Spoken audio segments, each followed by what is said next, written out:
Alright, so over the past couple weeks on TikTok, I've been seeing the good old topic of Insomniac Spider-Man going against Arkham Batman, yada yada yada. But this isn't anything new. This has been a conversation for a while now. But what was interesting about this to me was the topic that came of this. And that is, would Insomniac Spider-Man survive the events of Arkham Knight? And would Batman survive the events of Spider-Man PS4? And while we could just simply end this conversation by simply stating the obvious fact that Peter would easily clear Batman's rogues, and Bruce would likely die trying to fight the Sinister Six. I know the Batman fans ain't gonna like that one, but it's facts. But ending the conversation that way would just be boring. So I hit up my boy Crisis, a fellow YouTuber who makes comic, power scaling, and versus battle content, and we decided to collab to give y'all a more interesting interpretation on how we see both of these characters handling both scenarios, if both were set in their opposing respective universes for their entire careers, while also remaining true to the writing and themes of both characters. So now I'm gonna let Crisis take this one away and explain the general standards that Spider-Man will be set to in this hypothetical scenario.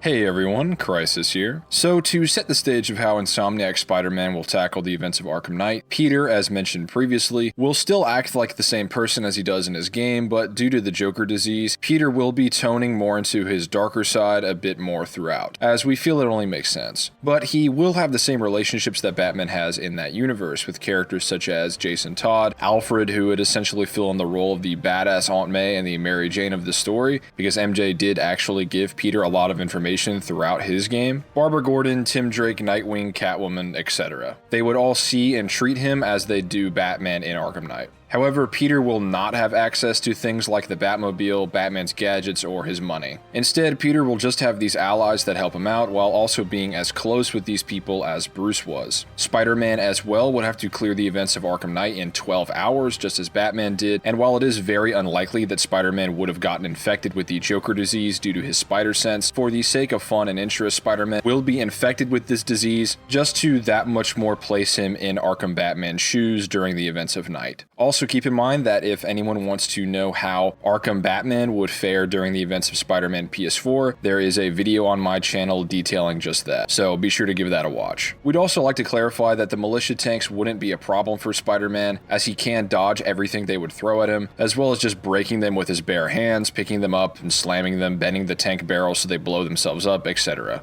You can check out my video on Arkham Batman vs. Spider-Man PS4 to see that there is a pretty big gap in most of the opponents that Batman faces and the attack potency / durability of Spider-Man. So he'd be able to deal with all of them pretty easily, just like Batman, to be honest.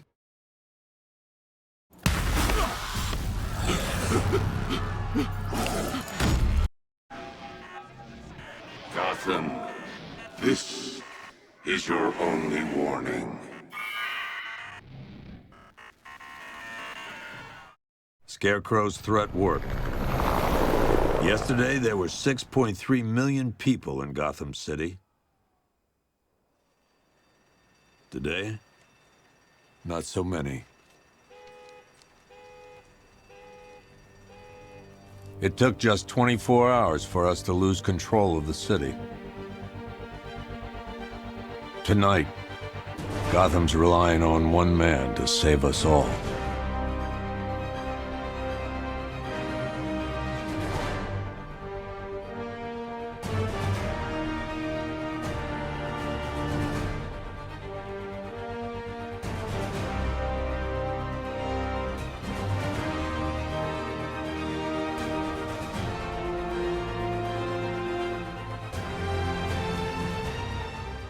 Just as shown, the story would start out the same as Arkham Knight's story, and Peter wouldn't be nerfed by Arkham Knight's stupid-ass writing, so instead of using an antenna to find the only place in the city that has the capabilities to create a giant chemical bomb, Peter wouldn't have to do all this extra stuff with the Batmobile and he would just head straight to Ace Chemicals. And again, Peter wouldn't even have access to the satellite anyway. But the events of the Ace Chemicals mission would pretty much play out just one-to-one how they did in the game, due to the fact that Spider-Man is just as close to Barbara as Batman is, maybe not this close. But since Spider-Man is very close with Barbara, he lets Scarecrow get away due to the threat on her life, and just like Batman, Spider-Man gets hit with the fear toxin and stops the bombs from going off. And after getting hit with the fear toxin, Peter starts hallucinating like crazy, so he goes to make a cure for the fear toxin. And while some would try to argue that Batman is smarter than Peter in this area, it is something that is highly debatable, as Peter Parker is no slouch, especially when considering how Spider-Man was able to on the spot analyze and cure himself of Scorpion's poison in mere minutes while while being poisoned, as well as the numerous biological and chemical compound related things and puzzles in the lore throughout Spider-Man PS4. I think it's safe to say that if given the time, Peter would be able to create a cure for the fear toxin, thus nullifying its effects. However, due to the Joker disease, Peter is still going through it mentally, just not as bad as Batman was, as it was kind of a mixture of the fear toxin as well as Joker's blood within Batman's veins that was making him as affected as he was. Peter would still be hallucinating and hearing Joker as Batman was in the VR game, even without the fear toxin. Moving on, all of the time that Batman spent doing things like analyzing crime scenes and hacking the bridge to bring the Batmobile over, Peter would have spent this time curing himself of the fear toxin, and he as well would have had Nightwing and Alfred looking for Barbara, which would eventually lead him to the same place Batman ended up in Arkham Knight. Jason would try to get the jump on Spider-Man just like he does in the game, but only this time Peter would react accordingly and be able to detain him. And with Jason not having any strength feats that would allow him to break out of Spider-Man's webbing, Jason, while stuck wrapped in the webbing, would call for the militia that was stationed there. Spider-Man would beat them all just as Batman does, and then unmask Jason like a Scooby-Doo villain, and this is where Jason and Peter would start to talk and argue. However, this wouldn't exactly play out like the end of Arkham Knight. Jason would continue to hold his grudge against Peter at this point in the story, despite Peter's best efforts in trying to reason with Jason and trying to sway him away from the person that he has become, which would be very reminiscent of how Peter acts with Martin Lee and Otto. But seeing as this conversation was going nowhere and Jason was still being hard-headed, Peter would knock Jason out and take him to GCPD. I might have known you'd get in here first, Oswald. Scarecrow, not hearing from Jason for a while, would assume that he was either captured or went AWOL. He then, just like in the game, brings in Deathstroke to fill in the role, and Deathstroke would now be filling in the role of Arkham Knight in the story, and Deathstroke would sort of be like Spider-Man's Kraven for this story, but Slade still has to fall in line with Scarecrow's orders. Spider-Man would then get word from Nightwing that Penguin's men were talking about his implications with Scarecrow, so Peter and Dick essentially follow the same path as the game does and get the information about Stag from the Penguin. Peter, using his strength and abilities, would be able to get through Stag's airship probably easier and more efficiently than Batman, as well as not having to deal with things like turrets in his way stopping him from saving Stag, slowing him down. At this point, Peter would not be seeing two Scarecrows like Batman, but again, for the sake of not making things boring, Scarecrow would be about to leave with the Cloudburst already, and with him still holding Barbara's life as a threat, Parker is stuck in a tough position of risking someone he, as well as Jim and Tim, love dying, or potentially risking Scarecrow getting away again and releasing the Cloudburst in Gotham. Since it's well within Spider-Man's character to always try and save everyone, so long as there is a choice and not a certainty dilemma, like at the end of the Insomniac game, where Peter had to make the choice of sacrificing Aunt May or face the certain consequences of the city never being cured. I would point to a similar scenario in Spider-Man PS4, where Peter wanted to get MJ out of Grand Central before dealing with the Devil's Breath, so someone he loves wasn't at risk of dying, but Peter was also going to deal with the Devil's Breath stemming from that scenario. Good job. Now let's get you out of here. What about the Devil's Breath? I'll come back for it. No, we're partners, remember? Can we argue later? If we don't help those people, they could die. So could you. I can't let that happen. Spider-Man in this position would let Scarecrow go and try to take a different approach in finding Barbara. But before he could do that, he is interrupted by Scarecrow broadcasting Barbara's location, just like how he does in Arkham Knight. Spider-Man arrives at the penthouse, and just like Batman, he watches Barbara die. Alfred, hearing Peter in a fit of rage, tries to comfort him and calm him down. Sir, we need to focus. The people of Gotham. But Peter turns off his comms, and then Peter goes full back in black mode. He isn't trying to stop Scarecrow anymore, but kill him.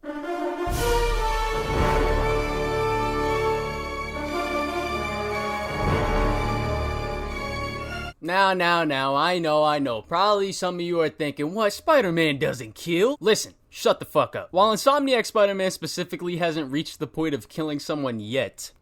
This is an adaptation of a character who has killed, and Insomniac draws heavy inspiration from both 616 and Ultimate Spider-Man, and the reason both of these comic versions of the character have killed was because someone he loves was threatened, or something of that nature, except for that one time with Wolverine. But even Batman reached a point in this game where he would have killed Scarecrow with the Joker affecting his mind, and especially after seeing that Spider-Man 2 gameplay, the first thing we see this motherfucker do is cover somebody in that symbiote semen. And we gotta slow this part down. He slides under somebody midair, and then watch this.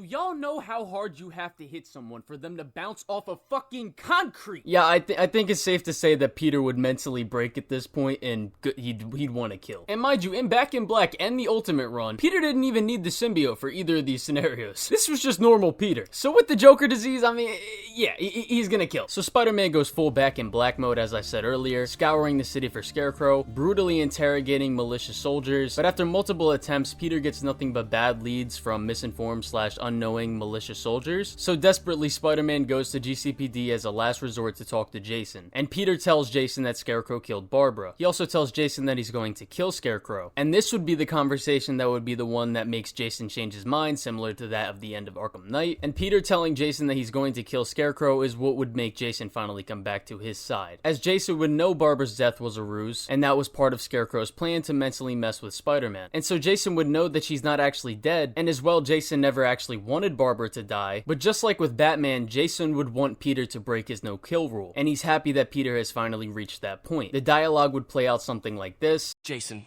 I know you will never forgive me for not ending Joker after what he did to you. I won't make the same mistake again.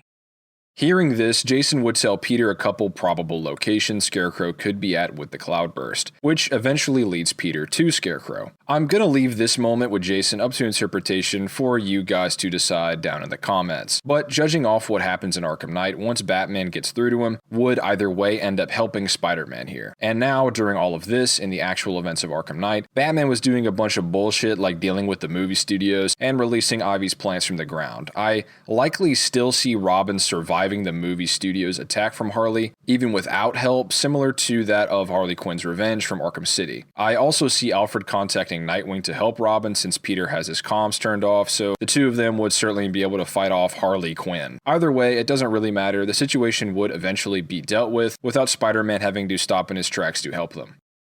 After getting the info from Jason, once Peter reaches Scarecrow, they would be in the preparation phase of using the Cloudburst, Deathstroke would be present, and Peter would jump down and speak no words. Both Scarecrow and Deathstroke would both be flustered by this, and Deathstroke would run at Spider-Man attempting to fight him. Scarecrow would desperately attempt to make his way into the Cloudburst, as he wasn't expecting Spider-Man to show up, so he would just be trying to make do with what they already had for the Cloudburst setup. Deathstroke would try to run at Spider-Man and hit him with his staff, but Spider-Man stands there and grabs the staff, taking it from Deathstroke, impaling him in the chest and snapping his neck. Scarecrow would stand there in shock. Spider-Man would look at him and say, What's wrong? Scared. Scarecrow would then jump into the driver's seat of the Cloudburst, but Peter rips him out of it and starts brutally beating Scarecrow to a pulp. And with Scarecrow near dead, Peter says, I could have ended this quick, but where's the fun in that? I think you all probably picked up on this, but at this point Joker is taking over Peter. Or at least I hope you all picked up on that. But Scarecrow in his last attempt to stay alive says, She's alive. And Scarecrow would take a device out of his pocket showing video footage of Barbara. And Scarecrow, struggling to speak, tells Peter the location. In this moment, Peter would come back to his real self as a rush of emotions would all start hitting him at once, but Joker comes back into control. During Peter's mental distress, Crane would be able to gas him, which is when we would get the moment of Peter ridding himself of the Joker, just like Batman does at the end of Arkham Knight. After Peter regains control of himself and rids himself of the Joker, he still doesn't know if Scarecrow is telling the truth, so he threatens Scarecrow that if she's not there, he'd come back to finish the job. But internally, Peter would know that this threat wasn't true, as he has now come back to himself. Spider-Man would destroy the Cloudburst and web up Scarecrow, as Crane is not able to walk at this point, and as Peter is about to leave, Scarecrow would utter, just imagine Scarecrow's voice, "The world may not know it, but I've won." That actually sounds more like Batman. But yeah, Peter would be about to leave and Scarecrow would say, "The world may not know it, but I've won." Peter would look back at Scarecrow and then leave. Spider-Man turns his comms back on and Alfred questions what's happened, and Peter just tells him, "I lost." Alfred, confused, asks what he means. Peter just tells Alfred Scarecrow's location and tells him to get the police to pick up Scarecrow. Then Peter would hang up. Alfred contacts the police, then worried about what Peter might have done, contacts Nightwing and tells him that Peter needs help. Nightwing continues his search for Peter, but this time he has the help of Tim Drake / Robin. During their hunt for Spider-Man, they pick up on radio chatter from the cops, and them talking about how they found Scarecrow's body all fucked up, as well as finding Deathstroke's gruesome death. Through the radio description, Nightwing and Robin know Peter is the only one capable of something like that, and they intensify their search for him even more. They eventually pick up on the militia comms, outlining that Spider-Man has broken into one of their HQs, and this would be the HQ holding Barbara. Spider-Man defeats all the militia stationed there and finds Barbara. Barbara knows something is off with Peter and questions him about it. Peter is barely able to face her after what he has done, and in this moment, Nightwing and Robin show up. They attempt to make sense of Deathstroke's death, knowing what he's done, and Nightwing asks Peter why. Peter would remark, "He was in my head, Dick. I lost control." Nightwing, not knowing what he's talking about, is confused, but Tim knows. And Tim says, "You're the last Joker.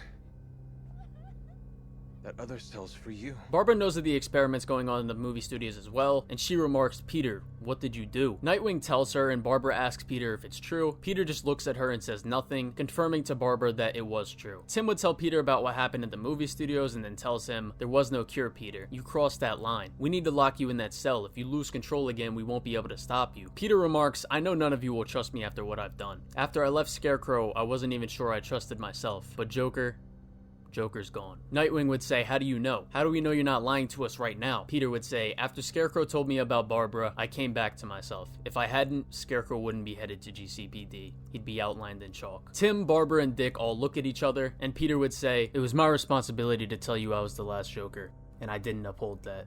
Gotham will have Spider-Man for a few more hours, but after tonight, Gotham deserves better. I trust you all to keep it in good hands." Peter would swing away, and the Bat family would know that they just heard the real Peter talking. Again, that conversation with the Bat family is another thing that I will just leave up to interpretation. However you guys want it to go, it will go that way. Eventually, just like Arkham Batman, I don't see Peter giving up being Spider-Man, but after finishing the night out, which Crisis will go over in a second, Peter would take a break from being Spider-Man to let himself mentally sit with what he has done. It would be reminiscent of the No More Spider-Man comic or Spider-Man 2. Peter then would continue clearing out the rest of the side content in the game with the help of the Bat family, as it does make more sense that they would be more involved, judging by how Peter accepts help from others more often than Batman does, like in the case of Jefferson Davis. I think it's safe to say he would clear the side content in the game with relative ease, as well as probably quicker than Batman, even without the Bat family helping him. And I don't think it really matters how/when he engages with the side stuff, as it's never really clarified what the canon way to deal with all of these events is. Some may point to all the Riddler trophies, but in all honesty, ignoring gameplay mechanics, either Batman with the Batmobile or Peter with his bare hands should, and honestly could have, just burrow their way into Riddler's hiding spot and just not even have to deal with most of the trophies. Some may also point to the League of Shadows and how you have to follow a trail of blood, but Peter does have things in his mask that act very similarly to Detective Vision in general, but specifically he has particle trackers as seen in the Doc Ock hideout mission. As for Azrael, I'll just leave that up to interpretation whether or not you think he would swing on Spider-Man or not. Either way, it's kind of irrelevant. I know there are some things that I had to draw from the comics to reference from, and that's mostly because we haven't seen enough of Insomniac Spider-Man for me to really judge certain bits of this little fanfic story and how specifically Insomniac Spider-Man would act. But I did try to keep Insomniac as close to the game and his writing as possible. I hope y'all enjoyed this. If you want to see how Batman would fare in the events of Spider-Man PS4, make sure y'all check out Crisis's channel, which I will be featured in his video on his channel. I hope you all enjoyed this. I want to give a shout out to all my Patreons. If you would like to support me on Patreon, the link is in my description. Both me and Crisis thank you all for watching, and yeah.